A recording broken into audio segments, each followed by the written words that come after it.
Good afternoon, everyone. It is Friday, March 9th. Thank you so much for joining us here in the Navigant Credit Union Broadcast Center. I am Molly O'Brien, and looking forward to today's show.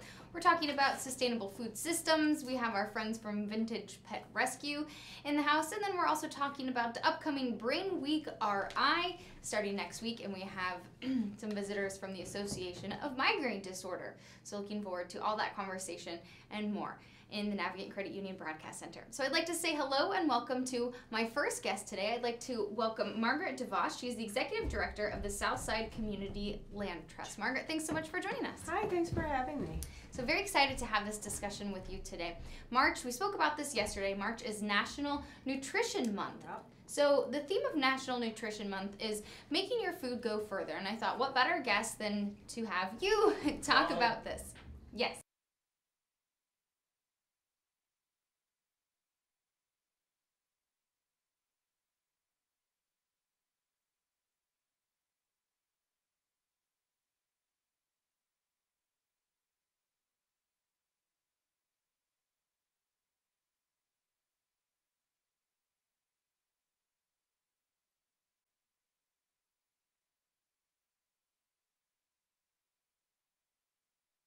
Navigant Credit Union Broadcast Center. I'm Molly O'Brien. It is Friday, March 9th.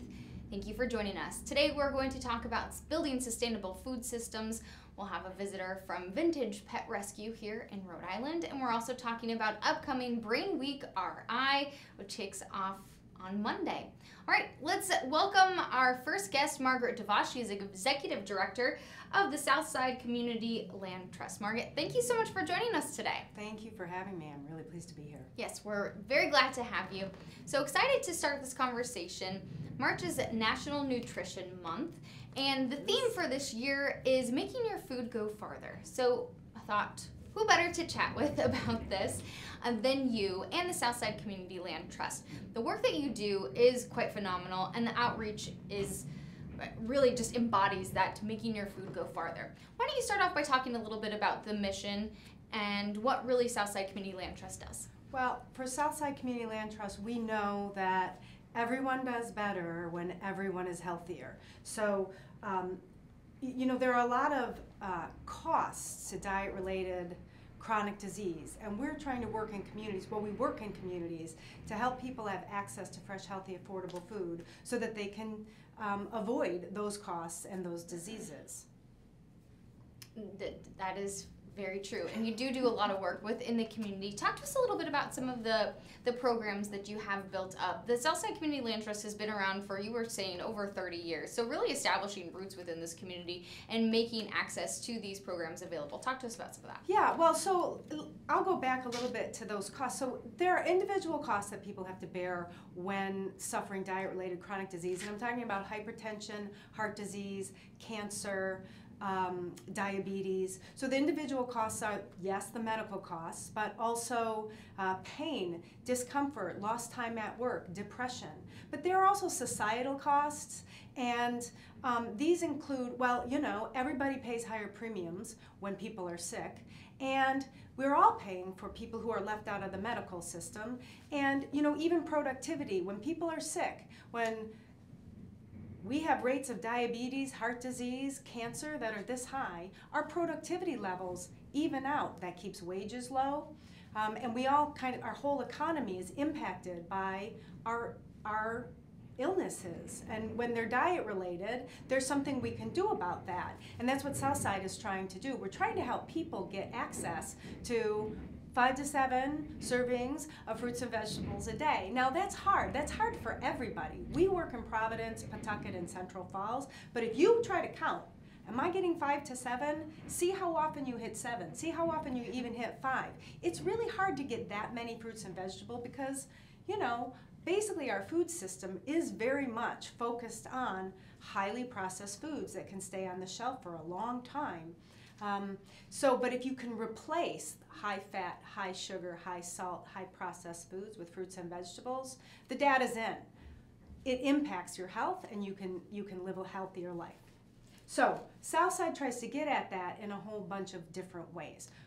First, access to land. We help people. We have a network of 52 community gardens.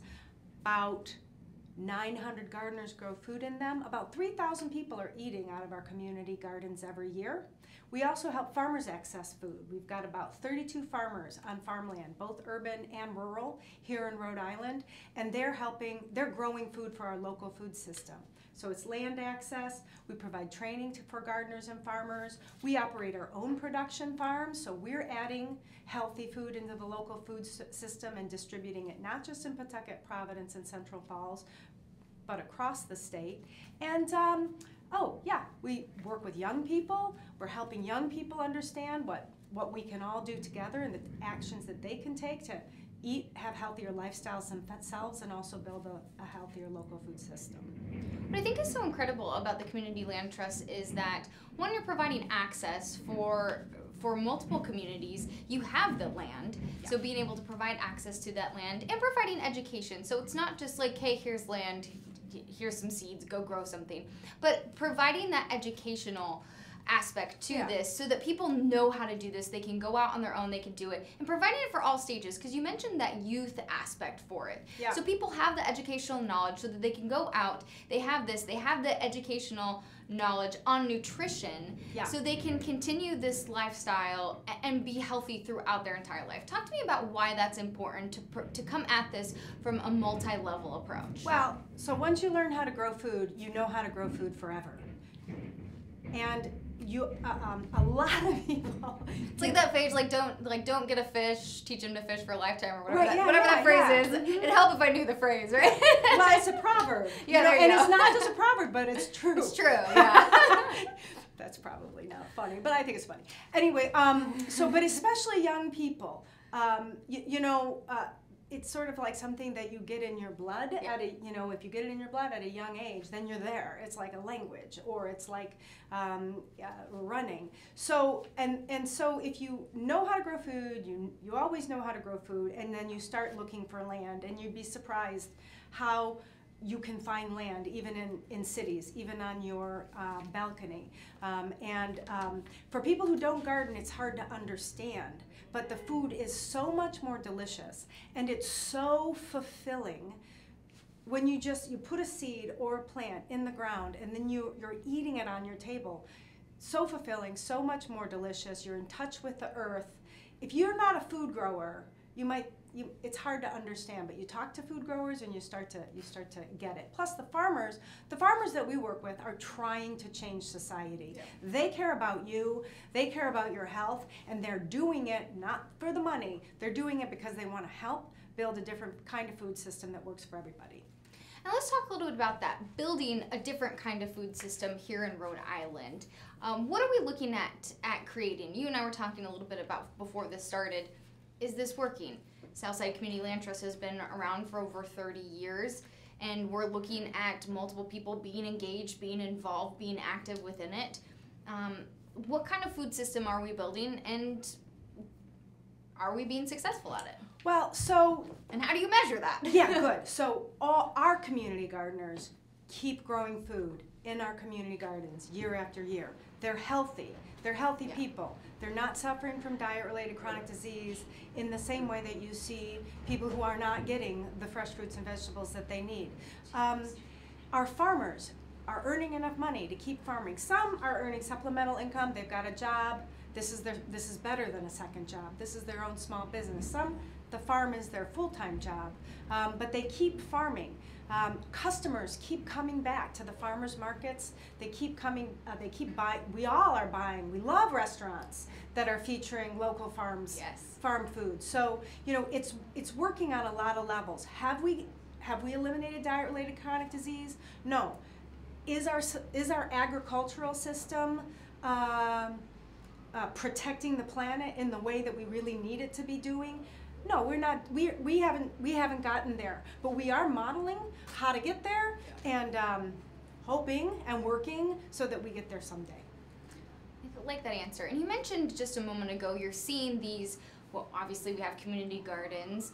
I'm sure many of you out there are fans of them. And you're seeing rooftop gardens. You're seeing school gardens. You're seeing more and more of that. Do you think that we're going to continue to see that grow more and more down the line, whether it's rooftops with restaurants, because we hear a lot of chefs they're like, oh yeah, I just grow this out the backyard, and they use their fresh herbs and whatever in a dish because they grew it in the back.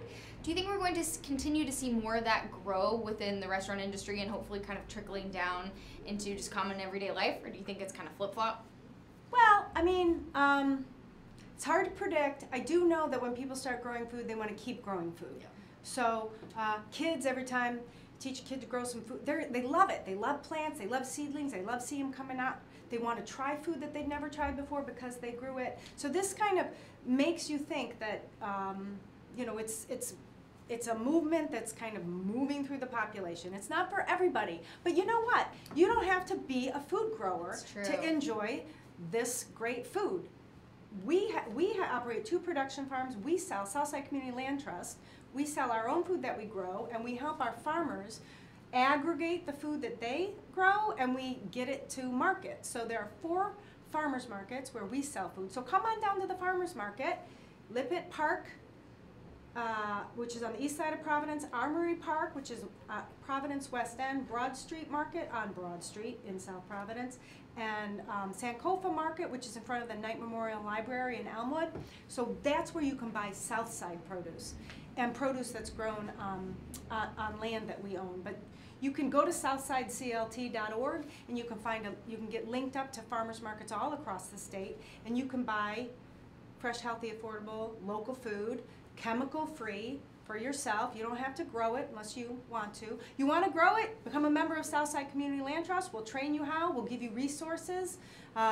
You can come to our April 14th Urban Ag Kickoff event, which is you pick up free compost, you pick up free seeds, you get to talk to other gardeners and gardening experts, and and then the other thing that you can do, let's say you're going to try. Let's say so you're for a great gardener and you're in Rhode Island, you probably already know about the Southside annual rare and unusual plant sale. 20,000 plants we grow in our greenhouse with love, no chemicals. They're all non-GMO or organic or heirloom. So you want to grow food, or maybe you just want a basil plant so you don't have to buy, or 3, so you don't have to buy it from the store all the time. You put it on your porch, have your own basil. Well, we have, 8 varieties of basil at the plant sale, so you're going to want to come. It's always the Saturday and Sunday after Mother's Day, so you can remember that. Oh, that's really easy to remember. Yeah, 163 West Clifford. Write up a card for Mom and say, Mom, this is what we're doing for Mother's Day. It's next weekend, so write it in your calendar. Exactly. That is a great Mother's Day gift. This year it's May 19th and 20th. And you can find out all about it at our website, southsideclt.org. We'll put up a link. So we just talked about a couple ways that you can get involved with Southside Community Land Trust. If you're not a grower yourself, you can still support the mission. We talked about going to farmers markets, which you have excellent farmers markets. If you haven't been, you can check those out. But you can also get involved by signing up for a CSA, a community-supported agricultural share. I have not done this yet, and I don't know why. I think I'm just stupid, but I talk to my friends about it all the time because it's so great, and all my friends who do this are always like, I have so much, it's so awesome, and then they just go pick it up. Talk to us a little bit about CSAs. Okay, CSAs are really a very cool model. They're a very cool model for farmers. So CSA stands for Community Supported Agriculture, and the reason why they work for farmers is because customers pay upfront at the beginning of the growing season, or sometimes it's in the beginning, half in the beginning and half halfway through. And so farmers have some funds where they can start to pay their bills before the big harvest season comes in, because they're accruing expenses the whole time. So people pay ahead of time, and then throughout the whole growing season, you go to a spot once a week and you pick up your share of what the farmer has produced. And yeah, all the time, it's more than you expected, more than you wanted. You get really great food that you never knew even existed, because these farmers, they especially, local farmers specialize in the kind of food that thrives in the local community. So have you had celeriac? Am I saying it right? I don't know, but I've eaten it and it's delicious and it's really fun to get different kinds. Are you getting purple carrots on a regular basis? No, they're very fun. Join a CSA, you'll get a lot of purple carrots, you'll get a lot of orange carrots, you'll get a lot of white carrots. It's a lot of fun, the kind of different produce that you can get. So yeah, you're not stupid. You just I am, because I haven't done it everybody yet. in their own time. Everybody in their own time. I am, because I haven't done it. But So you this- need to I will go fast. do it. But listen, you need to go fast because if you go to southsideclt.org, and that's CLT, that South stands for Community Land Trust, there's a page called Where to Buy Local Food or something, Where to Buy Local Food, and there's a list of the CSAs, and this is the season to sign up. Okay, so do it now. Yeah, well, Okay. so it's April, so you've got probably, it's not April, it's March. But you probably have until April, but don't miss out because they fill up fast. Okay, that's good advice because I've been wanting to do that and I haven't. And I'm sure many of you out there who have. I know people who absolutely love this. It's almost like just a super local HelloFresh, when people like deliver, like aggregate the best of the best foods and make it easy for meals. I mean, it's that, but hyper local and even better because it's fresh. Oh my gosh, it was picked that morning or the day before. I don't know what could be better. Nothing. It's the best thing. It's food for you specifically. That's awesome. Grown for you. It's grown for you. Grown for you. It's just picked and they grew it for you. Margaret, this has been great. So we did talk about the April 14th date, the Urban Ag Kickoff event, so you can get your compost and your seeds, literature on how to put it all together, and then May 19th and 20th for the Rare and Unusual Plant Sale. Write a card and say, Mom, we're going to this. Or, someone else in your life. That's fine too. So, Margaret, thank you so much for joining us today. I really do appreciate it. It's been fun chatting with you. I hope you'll come back. Absolutely, anytime. Okay. Thank you for having me. I would love that. Everyone, please hang tight as we get set up here for our next guest on Go Local Live.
Hey everyone, thanks for joining me here in the Navigate Credit Union Broadcast Center. I'm Molly O'Brien. I'd like to say hello and welcome to our next guest, Kristen Peralta. Kristen, how are you? Hi, good. I'm great. I'm so glad that you're here today. Kristen is one of the founders of Vintage Pet Rescue, and she brought one of her residents of the rescue. Who is this, Kristen? This is Stevie Wonder.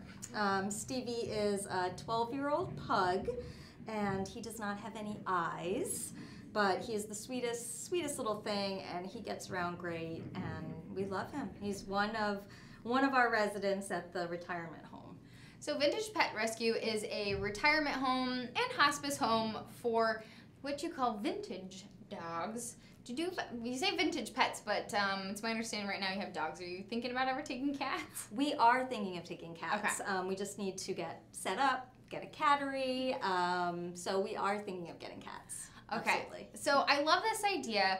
We're all big animal lovers here at Go Local Prov, so I definitely wanted to welcome you and say hello. Plus, I mean, when you get a chance to hang out with someone like Stevie Wonder. So you're a Rhode Island native. You grew up in Lincoln. Yes, Want to talk to you, and then you went away for a while and came back and then started this rescue organization. Talk to us just a little bit about how you got into your love for old dogs, senior pets, and how you got started with the rescue. Okay. So I have always loved animals, dogs especially, and my husband and I a few years ago, my husband and I met in a shelter, so we both have a mutual love for animals. He works in the animal welfare world as well, and we met in the shelter. We started kind of collecting our own. We only had 2 or 3, so we weren't crazy at that point. He's got his so we weren't crazy at that point. But then we met this little old lady. She was ancient. She was probably 14 or 15, walked with a limp, this little white Maltese, and we just kind of fell in love with her and said, you know, she shouldn't be in a shelter. Let's bring her home. Let's let her, you know, we actually thought we were going to be hospice fostering, which we thought she only had a few months to live, and we'd want her to live in a home. So we brought her home. We named her Rue McClanahan after one of the Golden Girls, and she lived for a year and a half with us and just ran the house. This little old lady that would limp around, and we absolutely loved her. And when Rue passed, we decided to adopt another senior dog in her memory, and it kind of just spiraled from there. And seniors are just, you know, they're really special because they get overlooked a lot in the shelters. People go there, they want puppies, they want a specific breed, a specific age, and seniors just kind of get overlooked. They're also overwhelmed in the shelter. They're nervous. They don't show very well. So, but they're amazing. They're wonderful because Stevie does not need a 2-mile walk every day. No. He could stay in bed all day. Wake him up for meals, and he is happy as a clam. And that's kind of our whole house. That's why we call it a retirement home. It really is. I mean, you would think, you know, our house would be insane with energy, and it's not. It's nap time. Nap time 22 hours out of the day. It's nap time. So it's pretty special, and I mean that's why I really love promoting senior dogs, because they fit into everybody's lifestyle. Really, it's really wonderful. They're a lot easier than puppies. Oh yeah. Our friend Trisha says hi, Kristen and Stevie Wonder, and I just want to say hi, Trisha. Hi, Trisha. You're wonderful, and she's a senior Brindle Pity fan. So, and Trisha's responsible for getting me one of my soulmate dogs, Nougat. Oh, yeah. From Providence Animal So Control. I did want to ask you about Nougat because very special. he kind of touched my heart, and because he has a very special heart. So can you talk to us a little bit about some of the residents that you have, and maybe we can start off with Nougat. Okay, so I've wanted a Chihuahua for quite a while, and I reached out to Trisha a few months after moving here and just asked, are there any senior Chihuahuas at the shelter? Luckily, there was one. There was Nougat. He's this little white 10-year-old Chihuahua who has an enlarged heart. He has a really severe heart murmur, and he didn't show well in the shelter. Yeah. He was very aloof, kind of just sat in his cage, didn't really, didn't seem loving. I met him. I wasn't impressed with Nougat. He didn't want anything to do with me, but I decided to give him a chance. And within 4 hours of being at the house, he was attached to me. And he hasn't left my side since. And he's become best friends with another pug that we have. They are always together. They're always sleeping on each other. It's the cutest little relationship that I've ever seen. But a dog like Nougat is so easy, except, you do have to keep an eye on the medical. So he is on a medication right now for his heart, and we just keep an eye on him and make sure he gets regular checkups. And I'm at the vet pretty much, sometimes more than I'm home. I'm at the vet, and so that's the, comes with the territory, but yeah. Well, that's what, we'll talk about Nougat specifically just because I know him.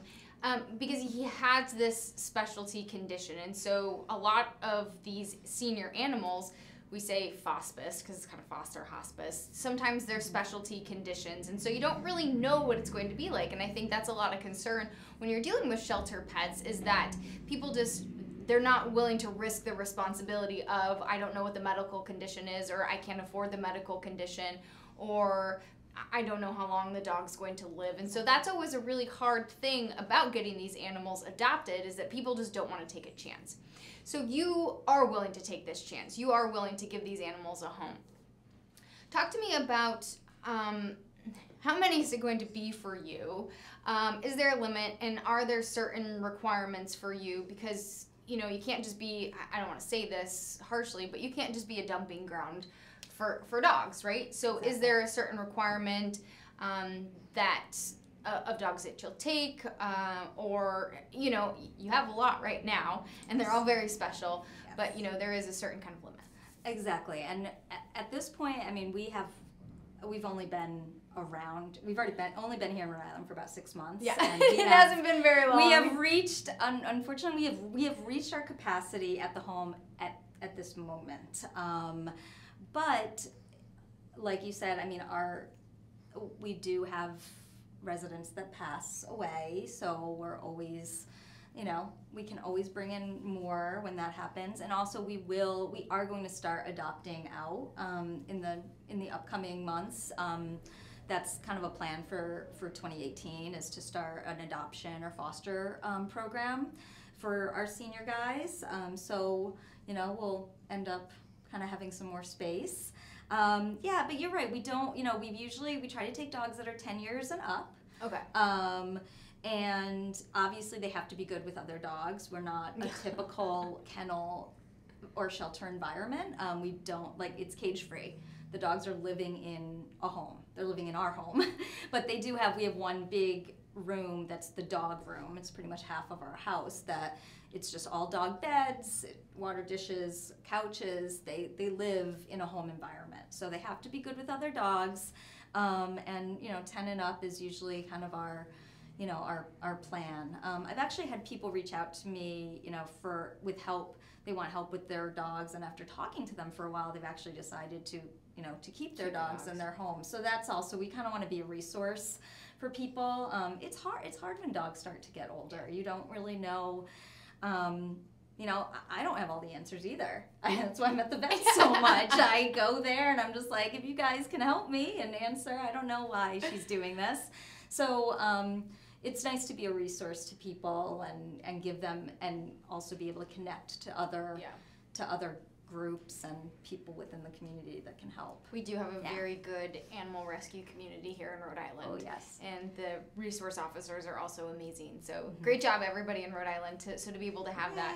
Yay! Good job, Stevie. And that's what I think that's really interesting too. Putting specific what you consider senior and what you consider vintage is always so interesting. My dog is 10, and some days all she does is sleep and snore, and other days people will see her at the dog park and be like, how old is your dog? I thought she was 3, and I'm like, no, she's 10. Exactly. Today, it doesn't seem like it. So it's always kind of interesting to see that. Yeah. Kind of like us. There are days that I don't want to get out of bed. I feel much older than exactly. I actually am. Yes. So yeah. You mentioned being at the vet a lot. Obviously, senior dogs can come with a high price tag when it comes to vet bills. So fundraising is always really great. You did have a birthday party for one of your pets just this past weekend, so it's always nice to celebrate the milestones, but you do have a couple fun fundraisers coming up. Can we talk about those? There's one that I definitely want to make sure that I'm at. I was just talking to my husband about this, the 80s prom. Yes, this sounds so fun. We are throwing a vintage 80s prom at Revival Brewery in Cranston on April 29th.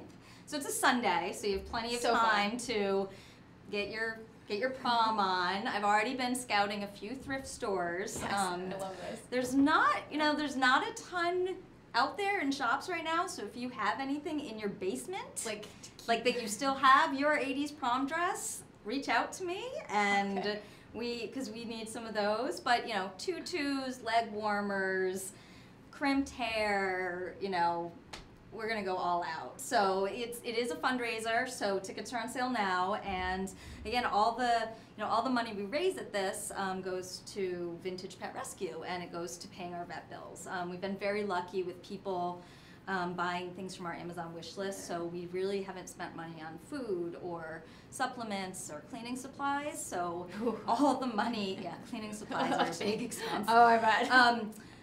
So all the money goes to the vet bills. That's great. So any donation it makes so much of a difference. That's awesome. Because every time we go to the vet, it's a lot of money. I bet. But you're pretty chill. You're pretty chill. You're pretty chill. You're pretty chill. And we're also having a paint night right around Mother's Day. Fun. So that's May 17th. So if you're not into the 80s prom and you want a more laid back painting night with the ladies, paint and wine, we're doing that. So it's a paint your pet.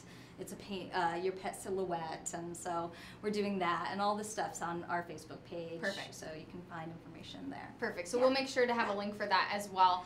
Or you can paint Stevie. You don't have to pay. If you don't have a pet, you can always paint Stevie. He'll provide excellent inspiration for you.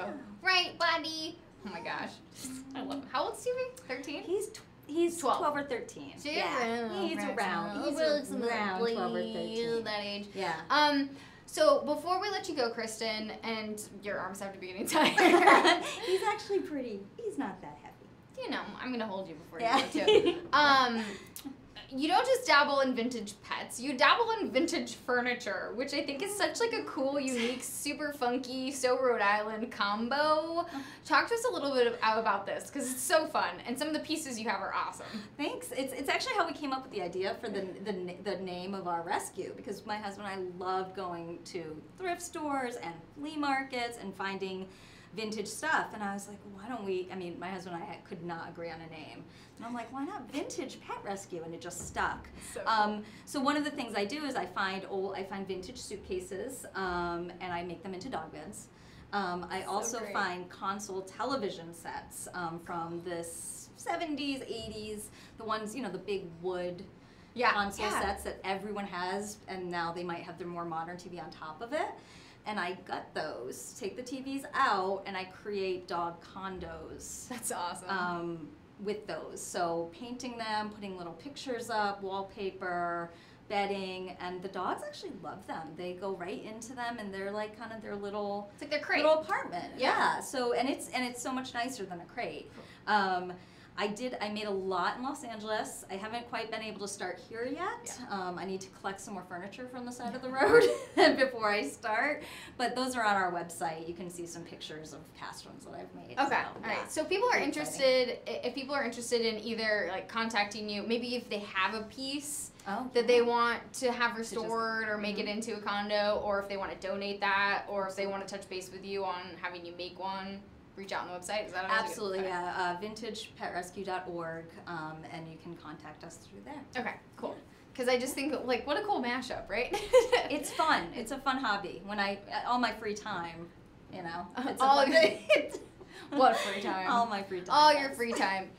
Kristen, thank you so much for joining us today. I hope you enjoyed learning a little bit about senior pets, vintage pets, and hopefully open your eyes a little bit into the rescue world as well.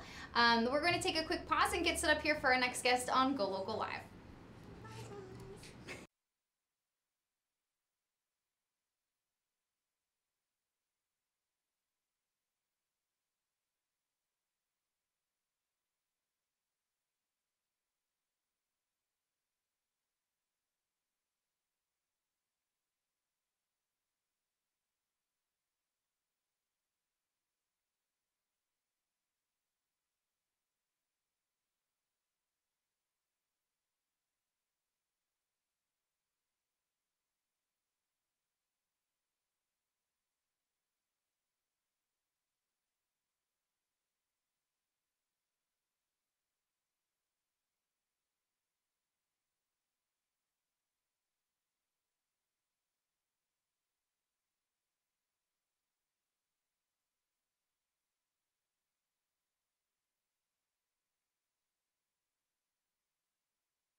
everyone, thanks for joining us here on GoLocal Live in the Navigant Credit Union Broadcast Center. I'm pleased to say hello and welcome to my next guest, Jim Carlton with the Association of Migraine Disorders. Jim, thanks so much for joining us today. Thank you, Molly. It's my pleasure. Absolutely. Glad to have you here. So the Association of Migraine Disorders is participating in Brain Week RI, which is kicking off next week. So Jim's going to talk us through today a little bit about some of the participation programs, events that the Association of Migraine Disorders will have happening. But let's start off first about a little bit about the organization that's based here in Rhode Island. Sure. The organization was incorporated here in Rhode Island as a nonprofit, and that's when I came on board. I met Dr. Godley, who's the president, and we also have a vice president down in Wilmington, Delaware, Dr. Michael Tiscito. These were two ear, nose, and throat doctors, otolaryngologists, who were just seeing so much migraine disease. They came to the conclusion that there's more to it than it's just a headache. It's actually a full-fledged neurological disorder that needs a lot of attention and research. And there's a lot of stigma around migraine. I'll try not to be too biased here. As a migrainer myself, we'll try to keep it, but whatever. People already know that about me.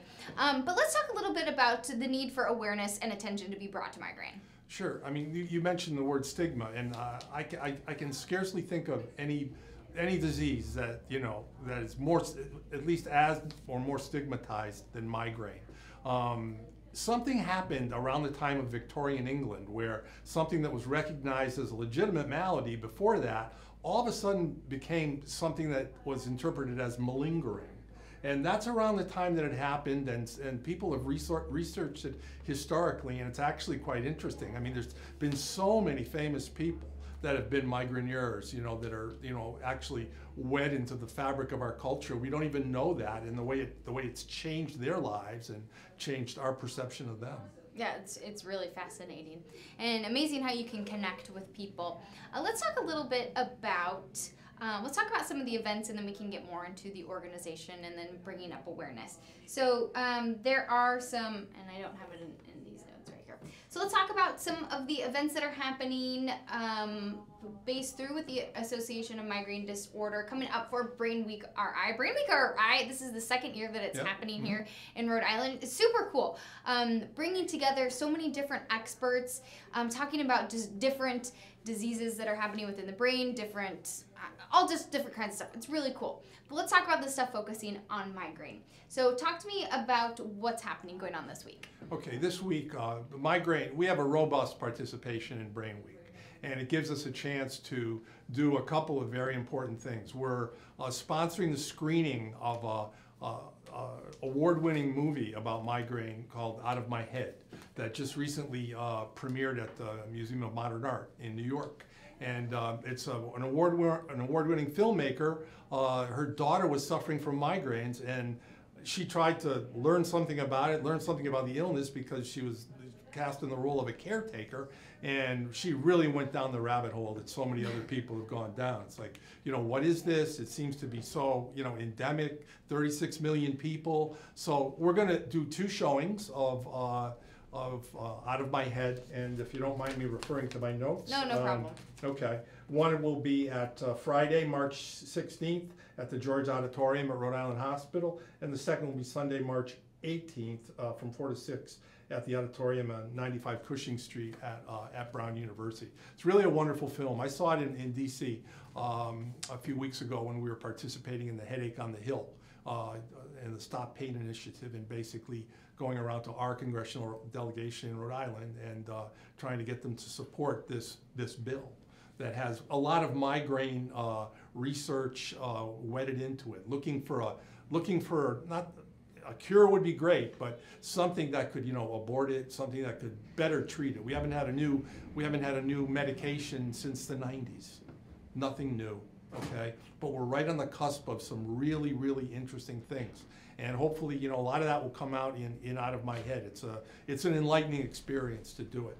When you were there at this screening and you were in DC working on legislation, were policymakers there for the screening, or do you know if policymakers were paying attention to this? Well, they were absolutely paying attention to it. Yeah. As far as the screening goes, I can't actually say that that they were there. I mean, we did get a chance to meet with a couple legislators, and we certainly met with their staffs. Their staffs were very interested and very engaged. And I mean, the result is, you know, we had well over 100 people doing this on the Hill in one day, and the number of people co-signing that bill now is just skyrocketed. So hopefully it's going to happen. Free up some money to do some research to help help learn a little bit more about this absolutely baffling disease. Well, and I think that's what's so interesting is that whether you suffer or not from migraine disorder, migraine disease, what's so interesting about it is that it doesn't just impact you who is afflicted with this. It impacts so many other people, because whether or not you're in this relationship, so your immediate family, but then it impacts, there's so many just different ways to look at it, and I think that's what the film kind of does, right, is it takes a look at not only the personal relationships, but the economic relationships as well, and the economic impact, because when you're suffered, you have to take time out of work, you're taking time away from your family. I mean, it really is, there's a very large effect of this disease, and so it is fascinating. If you know someone who's affected by migraine, you can maybe try to understand. Mm-hmm. And so being able to, whether it's through a film, through discussions, having some type of money to free up research, could be really rewarding. Absolutely. And the thing, one of the things about migraine that's interesting is people think that, erroneously, that it's just a headache, when you can actually be a migraine sufferer and not have a headache. Yeah. You can have vertigo. And migraine is bad enough, but vertigo, the way it accompanies this neurological disease, I mean, it just shatters your life. Your world gets very small, very fast. And it just doesn't go away. And hopefully, you know, like I said, we're close to finding some medications that can ameliorate that. But until then, you know, there's just a whole lot of people that have this illness, and they need to be mobilized. Yeah, it's very true. And the people who are, like you mentioned, in that caretaker role, or the people that, the economic impact, I think is fascinating. It's staggering. It is absolutely fascinating, because when you have to take out work, or you are not able to work, it is quite alarming. So being able to do whatever research, and whether it's medication, whatever it is, treatment, people out there, should we be hopeful? Absolutely. I mean, like I said, we're right on the cusp of some very, very interesting research. They're in the end of clinical trials without going into, you know, a whole mouthful of alphabet soup. They're called CGRP antibodies, monoclonal antibodies, and by lowering this substance in the brain, by fighting it, where they're getting absolutely wonderful results for stopping migraines dead in their tracks. That's always a good note. Okay, so we do have the film that will be happening, 2 free screenings, which I always think is absolutely excellent when you can showcase something that's informational for free. So we have those 2 free showings on Friday and Sunday in March.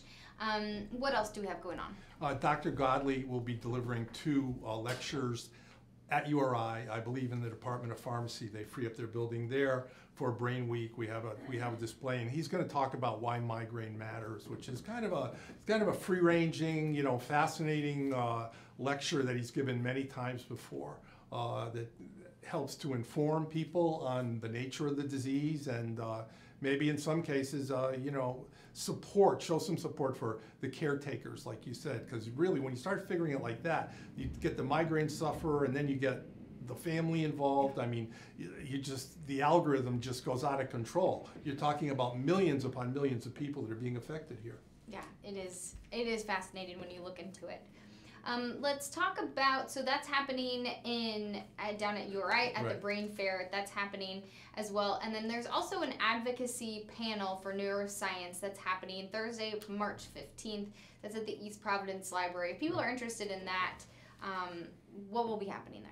Well, basically, it's going to be a panel of experts and neurologists, people that are interested and knowledgeable, you know, about not just migraine, but advocacy for the whole, science of neurology and understanding that, because it's through that understanding, even beyond migraine, that we can begin to take a look at, treating not just migraine, but other neurological disorders like, Parkinson's and Alzheimer's, and I mean, it's all involved in that study of neurology, and advocating for it, has to be a powerful thing. Do you think that raising awareness is crucial for advocacy? Oh yeah, absolutely. I mean, because so many people, they just don't understand the disease. They see it as almost like a form of malingering, and people will say, if you have to go on disability or something like that because you're disabled, most people don't want to do that. I would say the vast majority of people do not want to go on disability and get maybe $1,200 a month. That's what the average is. I mean, people want to work, but we have to make reasonable accommodations for people with the illness so they can work. Like, you can't wear fragrance, or maybe lighting has to be accommodated. I mean, there's a lot of things you can do to avoid migraine triggers. And a real trigger that's coming just this weekend is the change in time. That is a major trigger. Brutal. Yep, because it a lot of times ends up with sleep deprivation, which is one of the top 4 migraine triggers. So I was just tweeting on that earlier today. So if people are interested in learning more about Brain Week, maybe they're interested in learning more about triggers, what kind of resources do you have at the Association of Migraine Disorder? Oh, I mean, our website, very robust. We've got a professional library. We've got a library that's more for the layperson. That's wide-ranging articles and blogs and things of that nature. We have a history of about 3 years of newsletters. You could take a dive right into our website and learn an awful lot. We've put a lot in print. We've put a lot down. A lot of dedicated time from docs that really are committed to finding an answer to this really puzzling disease. I like the links that you had to the podcast as well, because it provides multiple different perspectives, which I always think is unique. I know for me, when researching everything, there's so many just different aspects and elements. It's always nice to get different perspectives, especially from the clinical side of things, and then from other sufferers as well. Sure, I would invite anybody. We have a large library of podcasts that are really interesting, all different subjects. Like I said, you could spend hours upon hours educating yourself. And I would say if you're a sufferer and you're just learning about it now, that would be a great place to start. It's always interesting too, because everybody's body is different and migraine affects people differently. So what you might experience might be different from what somebody else experiences. And then maybe what someone says, you're like, oh, I have that too. And so you think, you might not know that that's related to migraine. So that's what's so interesting about the disease, right? Absolutely. It's like it's changeable. Yeah. It takes so many different permutations. Like it affects you a certain way, somebody else another way. The fact that you can not even get headaches and still have the illness is that always was fascinating to me, like, to get your arms around that. But we would like to begin advocacy groups, almost self-help type arrangements. We're in the beginning stages of that. We're working with a number of different universities on campus to have campus groups. Oh, that's great. Yeah, so it's almost like, we're very grassroots that way. That's great. And we're trying to grow it as organically as possible. And right now we've got a good response out of University of Michigan, and I believe URI is in maybe its second year. So some of these things are taking root. That's fantastic. University can definitely be a little stressful, which is can be a trigger for some people. Sure. Can definitely be a trigger. Before we let you go, Jim, the spring is going to be very active for the organization, with a lot of awareness activities, and then fundraiser coming up in May. Can you talk a little bit about some stuff going on this spring? We have a race, a road race that we hold in North Kingstown in Quonset. That's usually around Mother's Day. That's one of our fundraisers. That's one of our signature fundraisers that we've been doing for, I think, 3 or 4 years now. And then following that, in June is our signature event, which is what we call the Mad Hatter Party. And a lot of speakers, a free panel, and then culminating in a dinner and awards for people in the field just to recognize what they've done. Fantastic. It's very, very strong, very robust. Spring is a busy time for us. Spring is busy. Jim Carlton with the Association of Migraine Disorders, thank you so much for chatting with me today. Appreciate you being able to come down, and hopefully that Brain Week is exciting and fulfilling for you. Thank you, Molly. I hope so. I hope so as well. Thank you all so much for joining me this afternoon. We're wrapping up here in GoLocal Live in the Navigate Credit Union Broadcast Center. Kate Nagel kicks things off here in just a few moments with all things news and politics in the 4 o'clock hour. I hope you enjoy your weekend. Be safe and have fun.